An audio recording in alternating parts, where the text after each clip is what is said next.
9월 30일 우리 공화당 전체 당직자 연석회의를 시작하겠습니다. 오늘은 박근혜 대통령께서 불법 인신감금 옥중투쟁 1645일째 되는 날입니다. 4년하고도 7개월이 지났습니다.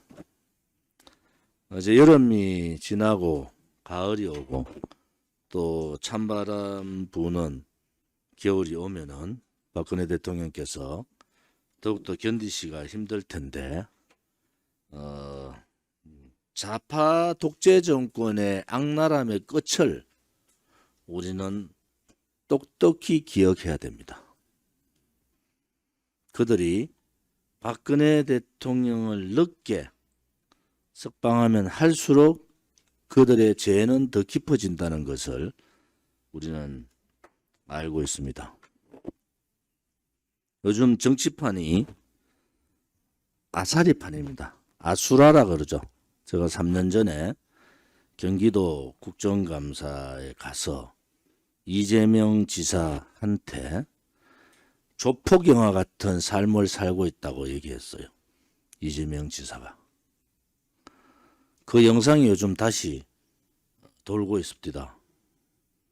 그때 어떻게 이재명 지사 그 당시에 가장 그 김부선 그 배우하고의 스캔들, 그 다음에 형수에 대한 몹설, 욕설, 또 그 형님에 대한 정신병원 입원 문제, 검찰 검사 사칭 관련 등등, 그 뒤에 이러한 대장동 의혹 같은 사건들이 있는 겁니다. 요즘에 조폭이라는 자가 성남시장 사무실에서 책상에 다리 올리고 찍은 사진 한 장이 우리 국민들한테 전해주는 의미는 굉장히 크다고 봅니다.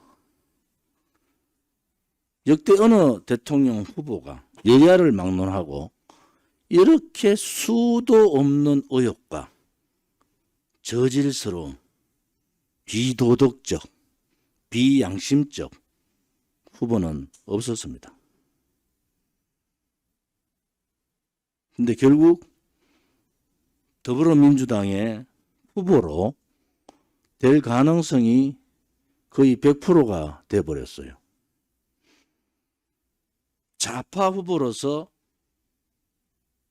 이재명이 했던 일들은 성남시장 때 많은 의혹을 일으키면서도 소위 말하는 통진당 아로 세력을 중심으로 한 PD 계열의 해방구를 성남에서 만들었고, 그것이 정치적인 기반이 돼서 경기도지사까지 갔고, 그 아로 세력들이 경기도의 요소요소에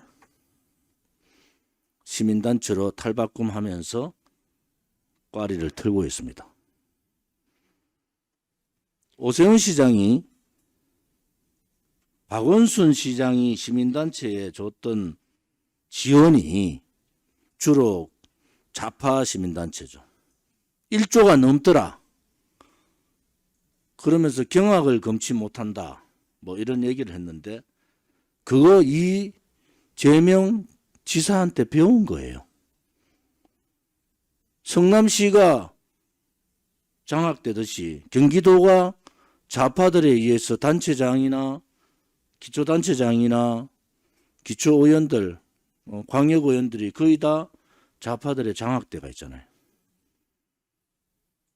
시장이나 같은 편들이 지금 장악을 하고 있어서 캘래야 캘 수가 없어요. 근데 저는 박원순이 썼던 그 돈보다 훨씬 더 많은 돈들이 그들을 지원금으로 썼을 것이다. 이재명 거기에 사활을 걸었단 말이에요. 독하죠. 못됐죠. 우리가 그냥 좋은 말로 비인간적이고 폐륜적이고 반윤리적이다 얘기하지만은 인간이 아니잖아요. 그런데 그 사람이 지금 더불어민주당의 대통령 후보가 거의 확정적이다.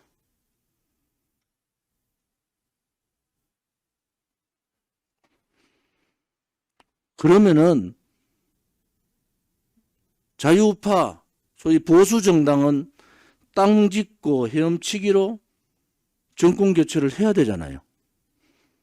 상식에 벗어났는데 이재명이 30% 선에서 계속 이렇게 머물고 있으면서 이런 의혹 저런 의혹이 터지는데도 소위 말하는 나쁜 놈이죠. 나쁜 놈을 잡고 거대 악을 잡으려면 거대 선으로 진실 정의로운 사람이 잡을 수 있잖아요. 그런데 국민의힘은 지금 더 개판이잖아요. 이게 국민의힘의 후보를 보면은 뭐 박근혜 대통령 탄핵 문제를 떠나서라도 이 인간들이 하는 짓은 나쁜 놈 뽑는 선거를 하는 것 같아요. 제일 나쁜 놈이 제일 1등하고 그 다음 나쁜 놈이 2등하고 그 다음 나쁜 놈이 3등하고 대한민국 정치가 완전히 아수라가 된 겁니다.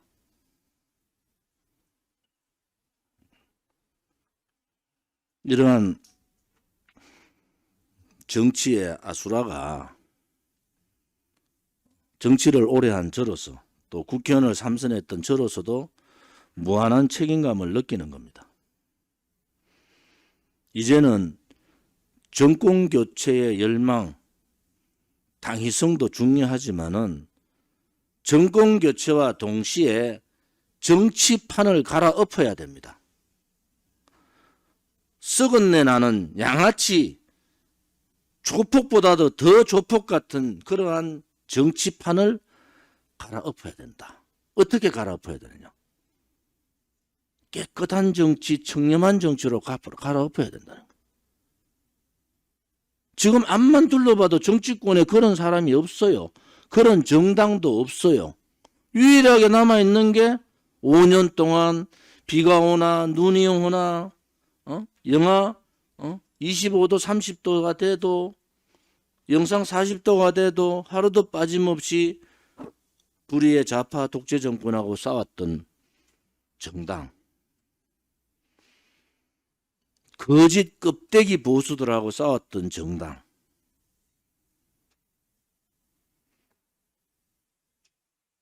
우리가 미래 세대를 위해 희망을 줘야 된다. 박근혜 대통령의 탄핵이 이것은 불법이고 법치 사망이다.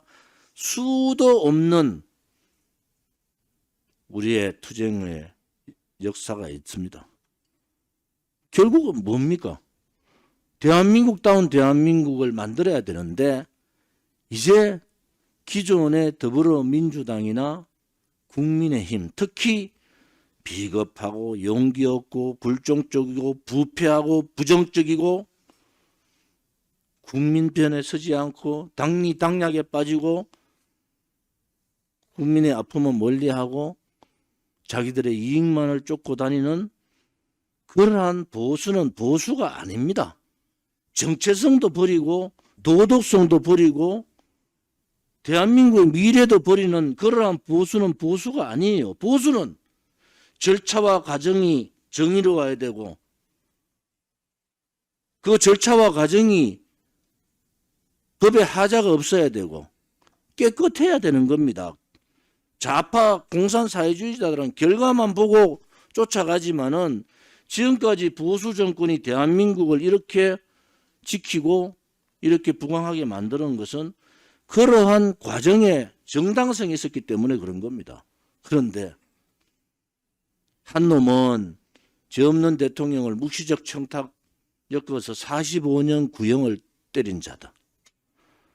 한 자는 말만 하면은 시궁창에서 나오는 말을 지 멋대로 떠드는 잡초가 아니라 잡놈 같은 놈. 한 놈은 나라를 좌파들한테 헌납하고도 고개 들고 아직도 탄핵을 정당했다고 생각하는 배신 역적자. 도대체 이들로 정권 교체를 하면 뭘 하겠다는 겁니까?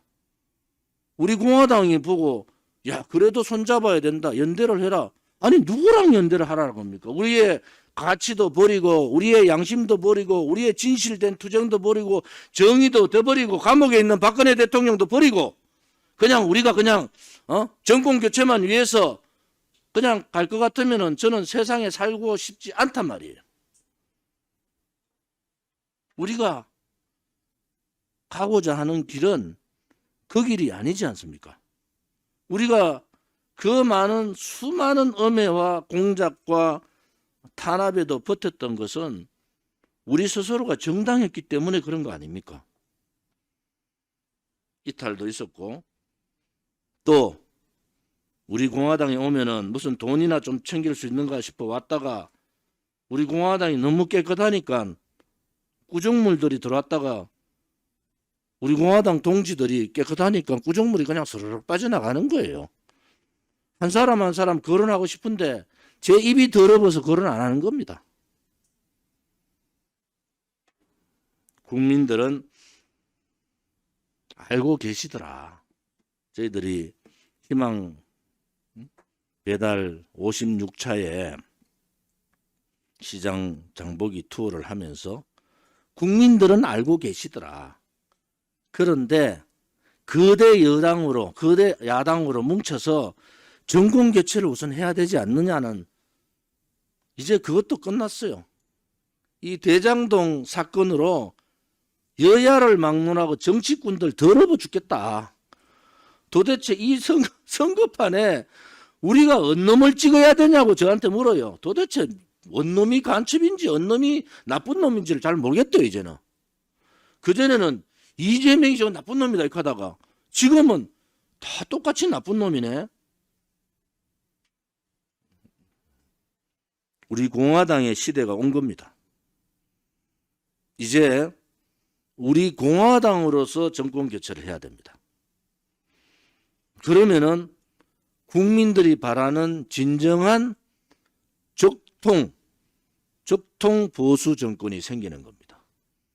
헌법적 가치의 정체성을 지키고 자유민주주의 체제를 수호하고 자유시장 경제에 흔들림 없는 자유시장 경제를 실현하고 대한민국의 위대한 역사가 공산사회주의들의 역사가 아니라 우리 자유우파의 역사라는 것을 분명하게 밝힐 수 있고 미래 세대들 젊은이들에게 또 우리 청소년 어린이들에게 희망을 줄 수 있는 정상적인 나라로 바꿀 수 있다. 그것이 저는 아무리 둘러봐도 우리 공화당밖에 없다. 지금은. 그래서 우리 공화당이 그동안 얘기했던 그 혁명의 길을 이제는 대동 화합으로 자유파 국민들, 우리 공화당뿐만이 아니라 자유파 국민 모두가 하나로 뭉쳐서 대한민국다운 자유우파의 대한민국을 만들어야 되겠다. 그것이 우리 공화당이 5년 동안 투쟁했던 가치이기도 하다. 박근혜 대통령께서 저렇게 감옥에 계신데 배신 역적들, 부역자들하고 잡는 것 자체가 친일파적인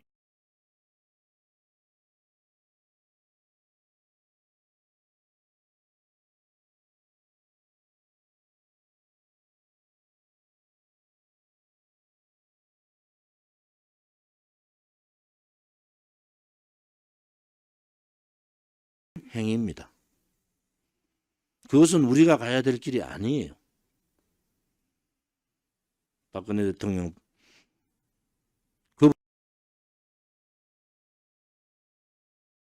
그분 스스로가 아직도 족쇄를 풀지 않고 있습니다. 우리 공화당의 길을 가는 것이 맞다 이렇게 봅니다. 오늘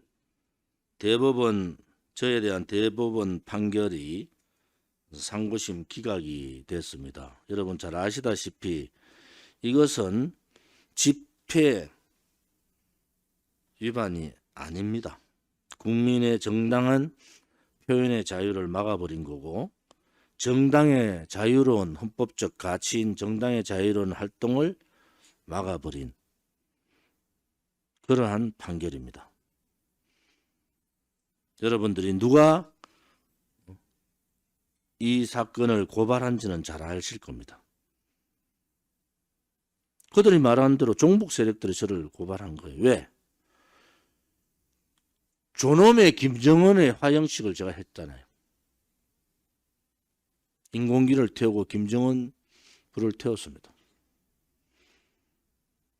젊은 변호사분을 만났더니 우리 한상수 교수님 서울법대 후배신데 그분이 그러더라고. 김정은은 저거 형도 싱가포르까지 가서 암살하는데, 야, 대한민국에서 김정은 사진을 화형시킬 수 있는 정치인이 있다는 거에서 자기는 깜짝 놀랐다 합니다. 그래서 자기는 완전히 우리 공화당 팬이다. 왜? 그러고 궁금해서 계속 몇 년간을 지켜봤다는 거 아닙니까? 현직 변호사신데. 그래서 우리 공화당의 모든 활동에 대해서 지원하고 지지하겠다라는 말씀을 들었습니다. 이 문제는 그렇게 봅니다.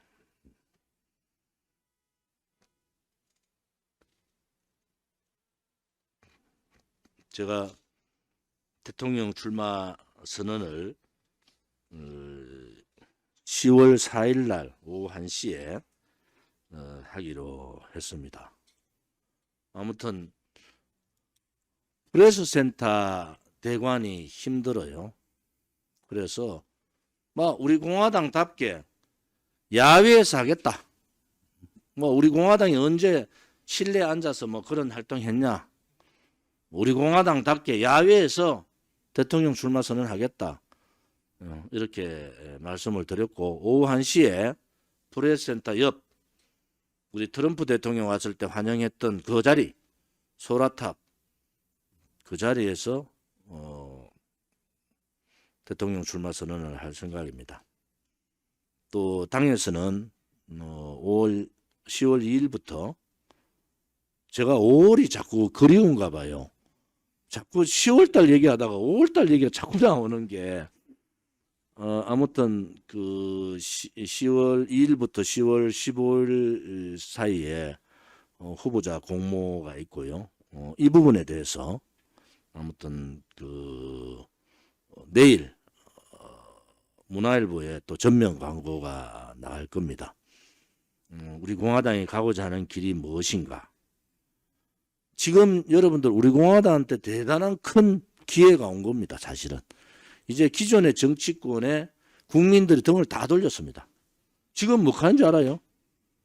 윤석열이 해놓으면 저거 법적 문제가 생기면 어떡하지? 홍준표 하려고 하니까 이거 또 싸움하면 질 것 같단 말이야. 한번 접은 놈이 또 진다고. 유승민 하려고 했겠네. 이거는 자유우파 국민의 반은 투표장에 안 갈 것 같고. 그게 머리가 이제 빠지는 거예요. 고민에 고민을 거듭하는데 고민할 필요 없습니다. 국민 여러분. 우리 공화당 선택하면은요. 우리 공화당이 정권을 가지고 오는 겁니다. 이거는요. 정권 교체뿐만이 아니라 정치인을 교체하는 겁니다. 정당을 교체하는 거고 그야말로 정치혁명을 하는 거다. 여러분들이 정말 바라고 싶은 정말 원하고 싶은 그러한 정당의 모습이 지금도 가장 존경받는 분이 박정희 대통령 각하 아닙니까? 박정희 대통령 각하의 그 5.16 혁명 이후의 르네상스 시대를 우리 공화당을 지지해 주면은 우리는 자신 있게 대통령 각하께서 묵고 사는 삶의 해방을 했던 혁명이라면은 우리는 대한민국다운 대한민국을 만드는 그러한 혁명의 길을 갈 것이다. 이렇게 보는 겁니다. 아무튼 많은 분들이 관심을 가져주시고 또 우리가 공당으로서 할 수 있는 역할은 하도록 그렇게 하겠습니다. 오늘 대통령 후보 선거관리위원회 구성안이 외부 인사 3분과 내부 인사 3분으로 정했습니다.